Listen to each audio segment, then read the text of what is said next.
అదే RTV app వార్తల్ని క్షణాల్లో చదివే అవకాశం ఉంటుంది. ఒక న్యూస్ పేపర్, ఒక టెలివిజన్ ఛానల్ మీ చేతుల్లో ఎప్పుడూ ఉంటాయి.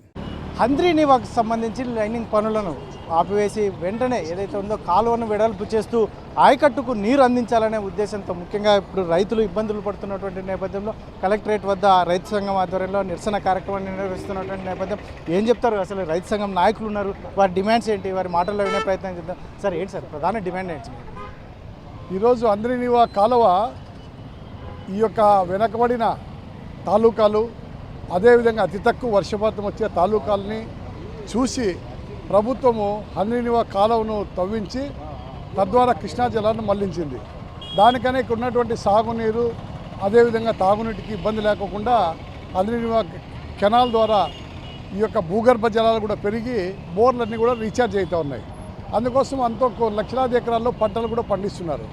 అలాంటి తరుణంలో రాష్ట్ర ప్రభుత్వము ఇప్పుడు మరలా హంద్రీనివా కాలువని మల్యాల నుంచి జీడిపల్లి వరకు వెడల్పు చేయాలని నిర్ణయించినారు. చాలా శుభపరిణామం. కానీ అది కాకోకుండా జీడిపల్లి తర్వాత సెకండ్ ఫేజ్లో ఆ పనులన్నింటినీ కాలువ వెడల్పు చేయకోకుండా కాంక్రీట్ పనులు వేయాలని, అంటే లైనింగ్ చేసి ఆధునీకరణ చేయాలని చెప్పనని వాళ్ళు డబ్బులు కూడా కేటాయించినారు. ఇది సరైంది కాదు. ఎందుకంటే ఆ కాంక్రీట్ పనులు వేస్తే ఈ యొక్క సెకండ్ ఫేజ్లో ఉన్నటువంటి భూగర్భ జలాలు అడుగంటిపోతాయి. దానివల్ల భూగర్భ జలాలు పెరగవు. అదేవిధంగా బోర్లు కూడా రీఛార్జ్ కావు. దాని నుంచి రైతాంగానికి రెండు జిల్లాలకి నష్టమే, సత్సాయి జిల్లాకి నష్టమే, అనంతపురం జిల్లాకి నష్టమే. అందుకని ఆ ప్రతిపాదనని విరమించుకోవాలని చెప్పి రాష్ట్ర ప్రభుత్వాన్ని విజ్ఞప్తి చేస్తూ ఉన్నాము. కాంక్రీట్ వేయమని చోట వేయరు. హెచ్ఎల్సీకి ఈరోజు కాంక్రీట్ కావాలా? ఎందుకంటే 32.5 టీఎంసీలు రావాలా తుంగభద్ర జలాశయం నుంచి. అది రావడం లేదు, గండ్లు పడుతూ ఉన్నాయి. ఎక్కడికక్కడ 1500, 2000 క్యూసెక్లు మాత్రమే డ్రా చేస్తూ ఉన్నాము. అదే కర్ణాటకలో బళ్ళారిలో 4000 క్యూసెక్లు డ్రా చేస్తూ ఉన్నారు. అక్కడ ఆధునీకరణ చేస్తే అక్కడ హెచ్ఎల్సీ కెనాల్లో 4000 క్యూసెక్లు మనం అనంతపురం జిల్లాకు తీసుకోవచ్చు. దాని నుంచి మంచి జరుగుతుంది. దాన్ని చేయండి అయ్యా అని చెప్పనని ఎన్నేళ్ల నుంచి పోరాడుతున్నా ప్రభుత్వం పనిచేయడం లేదు. కానీ హంద్రీనివా కాలువకి ఎవ్వరు కూడా కాంక్రీట్ అడగలే, దాన్ని కాంక్రీట్ వేస్తామంటున్నారు. అందుకోసం ఇక్కడ రైతులంతా కూడా ఈరోజు భయాందోళనలో ఉన్నారు. ఎందుకంటే బోర్లు రీఛార్జ్ అయ్యి బాగా పంటలు పండించుకుంటున్నటువంటి ఈ తరుణంలో హంద్రీనివా కెనాల్లో ఈ యొక్క కాంక్రీట్ వేస్తే భూగర్భ జలాలు అడుగంటిపోతాయి, మా బోర్లన్నీ ఎండిపోతాయి, పంటలు పండే పరిస్థితి ఉండదు. ఇంకా వర్షం చూస్తామా, అతి తక్కువ వర్షపాతం వచ్చే తాలూకాలు ఇవన్నీ. కాబట్టి ఇంకెట్టా పంటలు పండవు అనే పరిస్థితుల్లో వాళ్ళంతా చాలా ఆలోచిస్తూ ఉన్నారు, భయాందోళనకు గురవుతున్నారు. రైతు సంఘాలన్నీ ఆందోళన చేస్తూ ఉన్నాయి. ఇప్పటికే పలుమార్లు హంద్రీనివా కార్యాలయం దగ్గర, అదేవిధంగా జేసీకి వినతి పత్రాలు సమర్పించాం. అయినా కూడా ప్రభుత్వం నుంచి ఏమాత్రం కూడా స్పందన లేదు.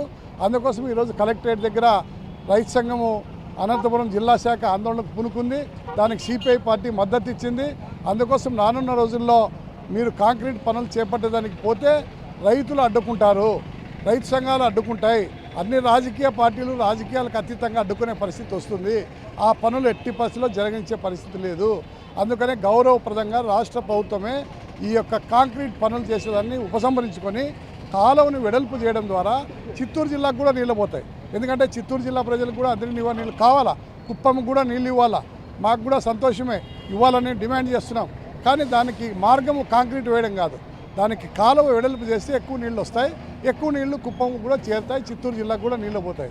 కాబట్టి ఆ యొక్క ప్రణాళికను తీసుకోవాలి, కానీ కాంక్రీట్ వేసే పనులు చెప్తున్న అంశం అదే విధంగా వాళ్ళు చెప్తున్నది అయితే ప్రభుత్వం వైపు నుంచి చివరి ఆయకట్టుకు అందాలంటే ఖచ్చితంగా లైనింగ్, మీరు చెప్తున్నది ఏదైతే ఉందో కాంక్రీట్ వేస్తేనే చివరి ఆయకట్టుకు కూడా నీరు అందిస్తున్నాం, ప్రతిసారి చివరి ఆయకట్టు వాళ్ళు తీవ్రంగా నష్టపోతున్నారని చెప్తున్నారు. దీనికి ఏం చెప్తారు? ఈరోజు మన 12 పంపులు ఉన్నాయి హంద్రీనివా దగ్గర. 12 పంపులు ఇంతవరకు ఆడిచ్చిన పాపాన్ని పోలే.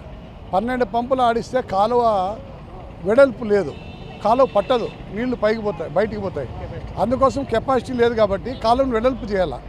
అసలు ఈ గతంలో ఏం చెప్పారు, 10,000 క్యూసెక్ల సామర్థ్యానికి హంద్రీనివా కాలువను వెడల్పు చేస్తూ ఉన్నారు.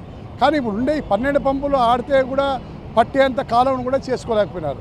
కాబట్టి ఆ రకంగా కాలువ వెడల్పు చేయండి. కాలువ వెడల్పు చేసి అక్కడ చిత్తూరు జిల్లాకు నీళ్ళు ఇవ్వండి, అదేవిధంగా ఇక్కడ కళ్యాణదుర్గం, రాయదుర్గం కూడా నీళ్ళు ఇవ్వండి. ఆ విధమైన పరిష్కారాన్ని ఆలోచించాలి. కానీ అసలు దీని ఉద్దేశం ఏమి? శివరామకృష్ణ గారు ఎందుకు ఈ యొక్క హంద్రీనివా నుంచి కృష్ణా జలాలు మళ్లించాలన్నారు? ఆయన ఇక్కడ వెనకబడిన జిల్లాలు, ఇక్కడ తాగునీటి కష్టాలు ఉన్నాయి, సాగునీటి కష్టాలు ఉన్నాయి. వర్షాలు ఎప్పటికీ రావు, అతి తక్కువ వర్షపాతాలు వస్తాయి. కాబట్టి ఇక్కడ భూగర్భ జలాలు పెరగాలనే ఉద్దేశంతోనే భూగర్భ జలాలు అడగంటిపోకుండా పెరగాల, బోర్లు రీఛార్జ్ కావాలా, అదేవిధంగా సాగునీరు వల్ల తాగునీరు వల్ల ఉద్దేశంతోనే శివరామకృష్ణ గారు ఆ రోజు రూపకల్పన చేసినారు. దానికి ఎన్టీ రామారావు గారు ఆ పథకాన్ని మొదలుపెట్టారు. దానికి వైఎస్ రాజశేఖర రెడ్డి గారు నిధులు ఇచ్చి కాలువ తవ్వించినాడు. మరలా చంద్రబాబు నాయుడు ముఖ్యమంత్రి గారు కాలువ వెడల్పు చేసి దానికి శ్రీకారం చుట్టినారు. ఇవన్నీ శుభ పరిణామాలే. కానీ ఇప్పుడు చేస్తున్నది దురదృష్టం. అక్కడ కాలువ కాంక్రీట్ పనులు చేయాలని నిర్ణయించడం చాలా దురదృష్టం. దాన్నే అడ్డుకుంటామని చెప్తున్నాం. దాన్ని ఎట్టి పరిస్థితుల్లో వద్దు, కాలువ వెడల్పు చేయండి. 2500 క్యూసెక్కులు ప్రవహించే విధంగా కాలువలు వెడల్పు చేసి చిత్తూరు జిల్లా వరకు నీళ్లు తీసుకుపోండి. ఇక్కడ భూగర్భ జలాలు పెరిగే విధంగా చేయండి. దాంతోపాటు అంద్రినివా కెనాల్ నుంచి ఉమ్మడి అనంతపురం జిల్లాలో 3,50,000 ఎకరాలకి ఆయకట్టుకు నీళ్ళు ఇస్తామని చెప్పి ప్రతిపాదనలో చేశారు. డిపిఆర్ ఉంది, మీరు ఆ రోజు నమ్మబలికినారు. మరి ఈరోజు డిస్ట్రిబ్యూటర్లు ఎక్కడ ఒక పంట పొలానికి నీళ్ళు ఇవ్వడంలే, కేవలము ఆ రిజర్వాయర్లో నీళ్లు చూపిస్తున్నారు. ఆ రిజర్వాయర్ల ద్వారా నీళ్లు చూసి సంతృప్తి పడే పరిస్థితి వచ్చింది. పంట పొలాలకు నీళ్ళ పరిస్థితి మళ్ళించే పరిస్థితి ఎప్పుడు వస్తుంది? పిల్ల కాలువలు ఏర్పాటు చేయాలి, డిస్ట్రిబ్యూటర్లు ఏర్పాటు చేయాలి. అవి చేయలేదు. పైగా ఉండేదాన్ని లైనింగ్ చేస్తాము, ముందుకు నీళ్ళకి తీసిపోతామంటే ఇక్కడ రైతులు ఎట్టి పరిస్థితుల్లో సహించేది లేదు. రాజకీయ పార్టీలు కూడా సహించవు. ఆఖరికి అధికారంలో ఉన్న తెలుగుదేశం పార్టీ కూడా దీన్ని అంగీకరించే ప్రసక్తి లేదు. ఎందుకంటే ప్రజలు నష్టపోతారంటే వాళ్ళు కూడా, తెలుగుదేశం వాళ్ళు కూడా అంగీకరించరు. కాకపోతే ముఖ్యమంత్రి దగ్గర వాళ్ళు ఆందోళన చేయలేరు కాబట్టి, అధికారంలో ఉంది కాబట్టి ఆందోళన చేయకపోవచ్చు. కాకపోతే ఏదేమైనా ఇది అందరికీ తెలుసు. చంద్రబాబు నాయుడు గారు దృష్టికి తీసుకుపోతాం. 100కి 100 రూపాయలు దీన్ని ఆపించేదానికి మేము ప్రయత్నం చేస్తాం. కాంక్రీట్ లేకుండా కాలువ వెడల్పు చేసేంత వరకు కూడా పోరాడతాం. సార్ ఏం చెప్తారు సార్, మీరు చేసే నిరసన కార్యక్రమాల వల్ల ప్రభుత్వం దీన్ని పునరాలోచన చేసే అవకాశం ఉంటుందంటారా? తప్పకుండా ప్రభుత్వం పునరాలోచన చేయాల్సిందే. ఎందుకంటే కరువుకి నిలయమైనటువంటి అనంతపురం జిల్లాలో పంటలు పండక, వర్షాలు రాక అనేక మంది రైతులు ఆత్మహత్యలు చేసుకుంటూ ఉన్నారు. ఈ ప్రాంతాల నుంచి వలసలు పోతూ ఉన్నారు. దానికోసమే ఈవేళ ఈ యొక్క వలసలు నివారించి, ఆత్మహత్యలు నివారించాలంటే దీనికి ఒకే ఒక పరిష్కారం అనేసి అంద్రినివా నీళ్ళని ఈ జిల్లాకి తీసుకొని వచ్చారు. మరి ఈవేళ ఏ ఉద్దేశంతో అయితే అంద్రినివాని తీసుకొని వచ్చారో ఆ ఉద్దేశం నెరవేరకుండానే ఈరోజు మొత్తం అంతా కూడా లైనింగ్ చేస్తూ ఉన్నారు. ఎందుకంటే ఇవాళ అనంతపురం జిల్లాలో దాదాపు మరి 40 టీఎంసీలో దీన్ని తీసుకొని వస్తే 36 టీఎంసీలకు సాగునీరు కోసమని, 3 టీఎంసీలు త్రాగునీరు కోసమని మరి డిజైన్ చేశారు.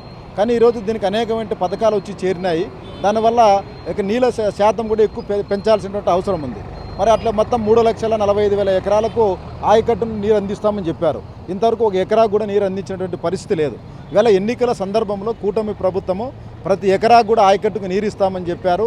అంద్రినివా కాలువను వెడల్పు చేస్తామన్నారు. వెడల్పు చేసి నీళ్ళు ఇస్తామని చెప్పిన తర్వాతనే ఈ జిల్లాలో 14 మంది ఎమ్మెల్యేలకు 2 పార్లమెంటు సభ్యుల్ని అత్యధిక మెజారిటీతో ప్రజలు గెలిపించినారు. మీకు అంత పెద్ద మ్యాండేట్ ఈ జిల్లాలో ఇచ్చారు. ఎందుకంటే ఈ అనంతపురం జిల్లాకు జీవనాడు లాంటి ప్రాజెక్టు అంద్రినివా. మరి అట్లాంటి అంద్రినివా ప్రాజెక్టుకి అన్యాయం జరుగుతూ ఉంటే మీరు ఇవాళ లైనింగ్ వేయాలంటే అనంతపురం జిల్లా రైతాంగానికి ఉరితాలు బిగించినట్లే. ఎందుకంటే ఇవాళ ఆ యొక్క నీళ్లు కాలువలో ప్రవహిస్తున్నందువలన భూగర్భ జలాలు పెరిగినాయి కాబట్టి అంతో ఇంతో బోరుబావుల కింద పంటలు పండించుకుంటూ ఉన్నారు. ఇప్పుడు అది కూడా లేకుండా పోతుంది. అందుకోసమే ప్రజల నుంచి ఉద్యమం స్టార్ట్ అవుతూ ఉంది. మీరు ఎప్పుడైతే 2వ దశ జీడిపల్లి నుంచి మరి లైనింగ్ అంటేనే ప్రజల్లో, రైతుల్లో ఆందోళన మొలకెత్తినాయి. ఇప్పటికే మరి అందరూ కూడా దీని మీద చర్చించుకుంటూ ఉన్నారు. మరి దాని మీద అజిస్టేషన్ చేయాలనుకుంటా ఉన్నారు. మరి దానికోసమే తప్పకుండా ఇది ప్రజా ఉద్యమంగా వస్తుంది. తప్పకుండా ఈ ప్రభుత్వం పునరాలోచన చేయాల్సిందే. జీవో నెంబర్ 405ను ఉపసంహరించుకొని ఈ జిల్లా ప్రయోజనాలను కాపాడిన తర్వాతనే మీరు పై ప్రాంతానికి నీళ్లు తీసుకుపోవాలి. కానీ మేము పై ప్రాంతానికి నీళ్లు తీసుకుపోమని చెప్పడంలే. అక్కడ కూడా రైతులు ఉన్నారు, అక్కడ కూడా ప్రజలు ఉన్నారు. కానీ ఒక జిల్లా ప్రజల యొక్క ప్రయోజనాలను తాకట్టు పెట్టి ఇంకో జిల్లా ప్రయోజనాలు పొందాలంటే అది ఎవరు కూడా మరి ఉపేక్షించరు. ఈ జిల్లాలో ఉన్నటువంటి ప్రజాప్రతినిధులు కూడా మేము ఒకటే విజ్ఞప్తి చేస్తూ ఉన్నాం. మీరందరూ కూడా మేల్కోండి. మేల్కోకపోతే మీకే ప్రమాదం వస్తుంది. తప్పకుండా మీ అధినేత చంద్రబాబు నాయుడు గారి దృష్టికి తీసుకుపోండి, ఒప్పించండి. ఏదేమైనా సరే ఇది ఆగేంత వరకు, దీన్ని ఉపసంహరించుకునేంత వరకు కూడా ఈ జిల్లాలో ఆంధ్రప్రదేశ్ రైతు సంఘం, భారత కమ్యూనిస్ట్ పార్టీ పోరాటం చేస్తాం. అవసరమైతే ఈ లైనింగ్ పనులు మరి అడ్డుకోవడానికైనా మేము ముందుంటామని ప్రభుత్వానికి హెచ్చరిస్తూ ఉన్నాం. ఇది మొత్తం మీద అయితే రైతు సంఘం నాయకులు చెప్తున్నటువంటి ఈ జిల్లాలో ఉన్నటువంటి పరిస్థితుల దృష్ట్యా గతంలో ఇక్కడ హంద్రీనివా కాలువ ఉన్నటువంటి పరిస్థితి, ఈ కాలువకి ఇప్పుడు లైనింగ్ వేస్తే మాత్రం ఇక్కడ ప్రాంత భూగర్భ జలాలు పూర్తిగా అడుగంటుపోయే పరిస్థితి ఉంటుంది. కాబట్టి ప్రభుత్వం వెంటనే దీనిపై పునరాలోచన చేయాలని ఎగువ ప్రాంతం మిగతా ప్రాంతంలో చివరి ఆయకట్టు కూడా నీరు తీసుకుపోవాలి. కానీ ఇక్కడ ప్రాంత ప్రజల గురించి కూడా ఆలోచన చేస్తూ ఈ లైనింగ్ పనులు వెంటనే ఆపేయాలని, లేకపోతే నిరసన కార్యక్రమాలు ఉధృతం చేస్తామని రైతు సంఘం నాయకులు చెప్తున్నటువంటి పరిస్థితి. కెమెరా పర్సన్ సుధాకర్తో చల్లకనాయుడు RTV.